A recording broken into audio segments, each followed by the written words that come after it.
eu sou a Roseli Claro, sou funcionária do Grupo Método. Hoje eu vou entrevistar a nossa diretora Meca Andrade.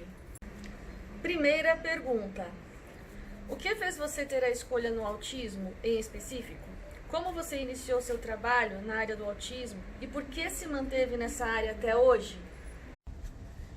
Bom, Rô, eu não sei se eu escolhi essa área ou se eu fui escolhida por essa área. Na verdade, eu entrei nesse campo do autismo nos anos 90, quando eu fui para os Estados Unidos. E trabalhar com pessoas com autismo naquela ocasião era uma coisa nova para mim, porque é diferente do que é agora, onde existe mais uma mentalidade de inclusão, onde a nossa sociedade, de uma maneira geral, está mais preparada e mais disposta a promover inclusão. Naquela época, as pessoas estavam escondidas ou não estavam sendo diagnosticadas, mas era muito difícil a gente ter contato com pessoas com necessidades especiais ou autismo. Então, quando eu fui para os Estados Unidos, eu fui para fazer meu mestrado. Eu era uma pessoa que estudava muito, eu gostava da análise do comportamento. Isso foi nos anos 90, então foi bem antes da análise do comportamento virar uma coisa super popular. E como parte do meu mestrado, como parte das exigências que existiam lá, eu fiz o meu mestrado numa universidade em Boston e a minha bolsa exigia que eu trabalhasse com isso. E quando eu comecei a trabalhar, eu me encontrei de vários pontos de vista. Assim, não era mais só uma questão da bolsa ou uma questão do meu trabalho, aquilo virou a minha vida. E assim se manteve. Então, na verdade, trabalhar com essa população é o que eu sei fazer e é o que eu gosto de fazer e provavelmente é o que eu vou fazer por toda a minha vida. Segunda pergunta: você ficou quase 20 anos nos Estados Unidos, ficou na África e agora está de volta ao Brasil. Como foi a experiência de trabalhar o autismo em culturas tão diferentes? Putz, nossa, que pergunta difícil. Na verdade, eu acho que a diferença de trabalhar com autismo nessas culturas diferentes é a mesma diferença que eu vejo de interagir com as pessoas e de viver a cultura, né? Então, esses lugares onde eu vivi, os Estados Unidos e na África em particular, eu vivi em Uganda, eu tive que me adaptar às culturas de uma maneira geral, né?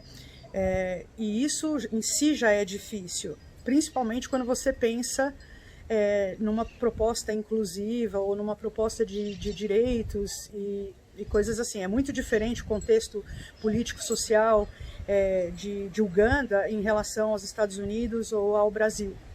Por outro lado, algumas das coisas que eu percebia lá na população, algumas das dificuldades das pessoas com autismo e das famílias, elas são as mesmas em todas esses três universos completamente diferentes. As pessoas lá estão buscando direitos, elas estão buscando ser reconhecidas como pessoas iguais, elas estão buscando cidadania. Então, de uma certa forma, ainda que os caminhos que a gente vai percorrer sejam muito diferentes em cada uma delas, o lugar onde as pessoas querem chegar, de uma certa forma, é o mesmo, né? Em qualquer lugar. Terceira pergunta: qual sua opinião sobre a inserção de autistas no mercado de trabalho? Você acha que de fato isso realmente já acontece no Brasil? Eu sabia que ia ter uma pergunta de mercado de trabalho.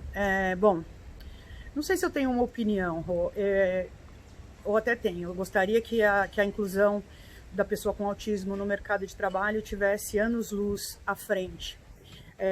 Acho que ainda não existe, como eu acho que a pessoa com autismo, ela compete de forma desigual pela vaga no mercado de trabalho, pela vaga inclusiva, mesmo se você for pensar nos avanços que a gente teve em termos de lei de cotas e etc e tal. Eu acho que a inclusão da pessoa com autismo, por conta das características do próprio autismo, ainda deixa a desejar. Por outro lado, eu tenho conhecimento de várias pessoas com autismo que estão trabalhando, que estão conseguindo ter sucesso no mercado de trabalho.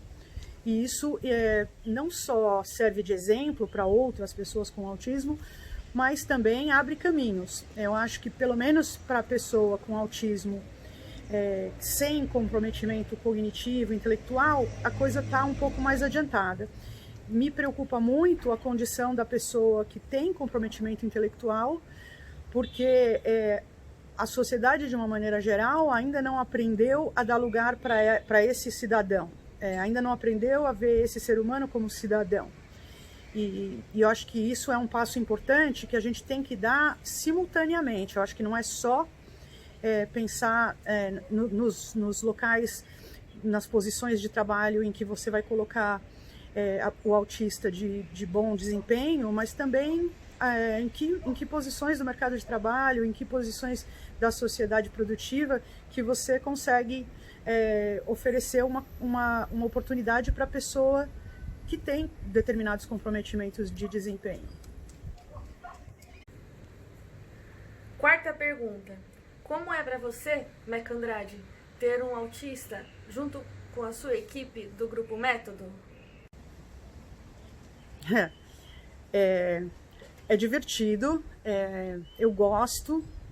Para mim acho que foi até interessante na época que eu contratei essa pessoa, né, na minha equipe. Eu falei, putz, será que eu sei ser a patroa, a supervisora de uma pessoa com autismo, ou será que eu só sei ser a psicóloga, a clínica? Então eu precisei aí desenvolver um outro repertório, e foi interessante que eu descobri que eu já tinha esse repertório, né? Que quando eu me vi nessa posição,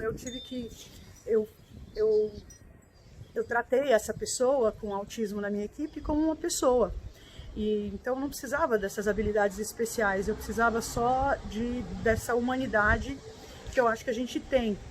Então não acho que seja diferente ou mais desafiador ou mais difícil uma pessoa com autismo, porque bem ou mal eu acho que todo mundo tem suas particularidades. Então é a pessoa com autismo, é a pessoa com depressão, é a pessoa que tem isso, que tem aquilo, ou que naquele momento não tem nada, mas no fim eu acho que as dificuldades são as de lidar com pessoas, né?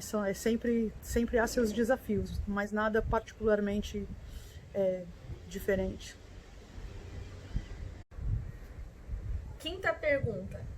Se você pudesse dar um conselho aos profissionais que estão iniciando nessa área agora, qual seria? Eu acho que eu daria 2 conselhos, eu não conseguiria ficar com um só. Um é rápido. Não faça isso só por dinheiro. Você não vai conseguir, você não vai fazer bem, você não vai fazer bem para você e para ninguém. Tem que ter mais do que isso, né? A realização, o resultado do seu trabalho tem que ser importante, tem que ser relevante. A mudança que você produz, a melhora de qualidade de vida tem que ser importante. Não dá para ser a parte financeira apenas. Essa é a primeira coisa. E a segunda não vai vir fácil. Se você quiser ser bom, se você quiser de fato conhecer, você vai ter que estudar, você vai ter que botar a mão na massa, você vai ter que arregaçar as mangas. Não dá para você estudar e virar supervisor, não dá para você não conhecer, você vai ter que ir para campo, você vai ter que botar o pé na rua. Não dá para ser fácil, não existe o curso que vai te preparar para estar pronto e para estar atendendo e para estar... Não é assim, a vida, é muita dedicação. Eu acho que estudo também, não vai acontecer sem estudo, só experiência não é necessariamente bom, só estudo não é necessariamente suficiente. Então acho que essas 2 coisas, a primeira, se prepare para se esforçar mesmo, e a segunda, não faça só por dinheiro.